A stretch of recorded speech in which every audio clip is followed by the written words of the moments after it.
ಘೋಷಣೆ ಮಾಡಿ ಪ್ರತಿಭಟನಾ ರ್ಯಾಲಿಯನ್ನು ಆಯೋಜಿಸಿತ್ತು.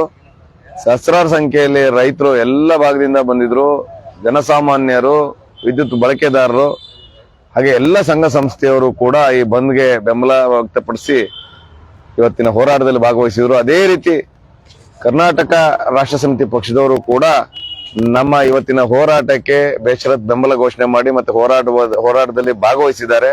ಅವರೆಲ್ಲರಿಗೂ ಕೂಡ ಹೃದಯಪೂರ್ವಕ ಧನ್ಯವಾದಗಳನ್ನ ಸಮಸ್ತ ವಿದ್ಯುತ್ ಬಳಕೆದಾರರ ಪರವಾಗಿ ಹೇಳಲಿಕ್ಕೆ ಬಯಸ್ತೇನೆ. ಮಾನ್ಯ ರವಿಕೃಷ್ಣ ರೆಡ್ಡಿ ಅವರು ಕೂಡ ಅನೇಕ ರೈತಪರ ಹೋರಾಟದಲ್ಲಿ, ನ್ಯಾಯಪರ ಹೋರಾಟದಲ್ಲಿ ಮುಂಚೂಣಿಯಲ್ಲಿ ನಿಂತು ತಮ್ಮ ಸಹಕಾರವನ್ನ ನೀಡ್ತಾ ಇದ್ದಾರೆ. ಮತ್ತೆ ಅವರ ಪಕ್ಷದಿಂದಲೂ ಕೂಡ ದಿನನಿತ್ಯ ಹತ್ತಾರು ಹೋರಾಟಗಳು ನಡೀತಾನೆ ಇರ್ತವೆ. ಒಳ್ಳೇದಾಗ್ಲಿ ಅವರೆಲ್ಲರಿಗೂ ಕೂಡ. ಸಮಾಜದಲ್ಲಿ ಇವತ್ತೇನು ಭ್ರಷ್ಟಾಚಾರ ನಿರ್ಮೂಲನೆ ಕನಸನ್ನ ಹೊತ್ತಿದ್ದಾರೆ, ನಾವು ಕೂಡ ಎಲ್ಲ ಸಂದರ್ಭದಲ್ಲಿ ಅವರ ನ್ಯಾಯಪರ ಹೋರಾಟಕ್ಕೆ ಕೈ ಜೋಡಿಸ್ತೇವೆ. ಎಲ್ಲ ಈ ತರ ಸಾಮಾಜಿಕ ಕಳಕಳಿ ಇಟ್ಕೊಂಡು ಮಾಡ್ತಕ್ಕಂಥ ಕೆಲಸಗಳಿಗೆ ನಮ್ಮೆಲ್ಲರ ಸಹಕಾರ ಬೆಂಬಲ ಸದಾ ಇರುತ್ತೆ. ಎಲ್ಲರೂ ಕೂಡ ಒಟ್ಟಾಗಿ ಉತ್ತಮ ಸಮಾಜ, ಸಮಾಜ ನಿರ್ಮಾಣ ಮಾಡಲಿಕ್ಕೆ ದುಡಿಯೋಣ ಅಂತ ಹೇಳ್ತಾ ನಿಮ್ಮೆಲ್ರಿಗೂ ಮತ್ತೊಮ್ಮೆ ಧನ್ಯವಾದಗಳನ್ನು ತಿಳಿಸಿ ನನ್ನ ಮಾತನ್ನು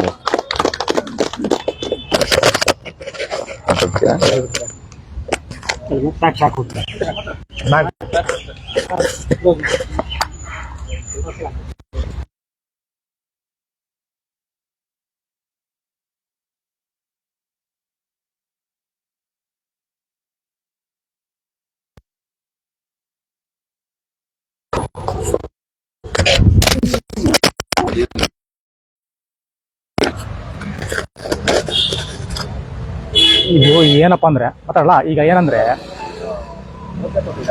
ಓಕೆ ಕೊಡಿ, ಲೈವಲ್ಲಿ ಇರೋದು ವಿಷಯ ಏನಂದ್ರೆ, ಈಗ ವಿದ್ಯುತ್ ಖಾಸಗೀಕರಣ ಕೊಡೋದು ತಪ್ಪಿದೆ. ಯಾಕಂದ್ರೆ ಈಗ ನಾಳಿನ ದಿನಗಳಲ್ಲಿ 3 ರೂಪಾಯಿ ಇರೋ ಯೂನಿಟ್ 6 ರೂಪಾಯಿ ಮಾಡಿದ್ರೆ ಯಾರು ಕೇಳ್ತಾರೆ? ಆಮೇಲೆ ಯಾರು ಕೇಳಲ್ಲ. ಇವಾಗ ಕರೆನ್ಸಿ, ಈ ಮೊಬೈಲ್ ನೋಡಿ, ರಿಚಾರ್ಜ್ ಮಾಡ್ಕೊಂಡ್ರೆ ತಿಂಗಳಿಗೆ 300 ರೂಪಾಯಿ ರಿಚಾರ್ಜ್ ಇದೆ. ಈಗ ಮುಂದಿನ ದಿನಗಳಲ್ಲಿ 600 ರೂಪಾಯಿ ಮಾಡಿದ್ರು ಜನ ಕೇಳಲ್ಲ. ಅದಕ್ಕೋಸ್ಕರ ನಾವೇನು ಮಾಡ್ತೇವೆ ಅಂದ್ರೆ, ಈಗ ಇದಕ್ಕೆ ವಿರೋಧ ಮಾಡ್ತಾ ಇದೀವಿ, ಆಗಬಾರ್ದು, ಮಾಡಬಾರ್ದು ಅಂತೇಳಿ.